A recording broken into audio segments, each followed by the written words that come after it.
Kuya Kim, from chicken inasal to lumpiang Shanghai at ngayon naman, isa sa mga paboritong dessert ng mga Pinoy ang leche flan ang kinilala ng Taste Atlas bilang isa sa pinakamasarap na custard dessert sa buong mundo. Milky, creamy, yummy! Sino ba namang hindi matatakam sa sarap ng isa sa favorite dessert ng mga Pinoy, ang leche flan? Matamis siya tapos creamy. Ulit-ulit, hindi ko makakalimutan. Pero alam mo ba ang paboritong panghimagas? Hindi lang dito sa ating bumibida. Dahil ang Pinoy favorite panghimagas na leche flan ay kinilala bilang ikatlo sa best custard recipe in the world. Ayon sa travel online food guide na Taste Atlas. Panalo? Bukod sa leche flan, pasok sa top 10 ang frozen custard ng USA at creme brulee ng France. Kung masarap na leche flan ang hanap, isang tindahan ng Dinaray sa Espanya, Maynila.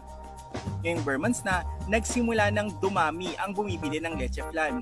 Ayon kay Lisa, kada araw ay umaabot sa halos 1,000 leche flan ang kanilang nagagawa. Tradisyon na yan ng Pilipino na ang leche flan talaga. Hindi po pwedeng mawawala sa atin yan kasi pinakamasarap na dessert yan Aminado si Lisa na nagtaas rin ang presyo ng kanilang leche flan dahil sa patuloy na pagtaas sa mga sangkap nito gaya ng itlog, asukal at gasol.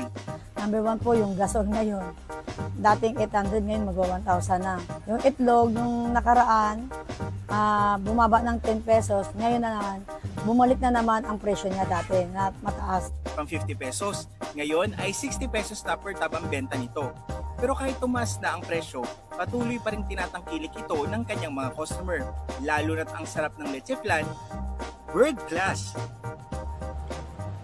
Live mula dito sa Espanya, Maynila, ako si J.M. Encinas at yan ang kwentong kalyeng dapat alam mo. Kuya Kim?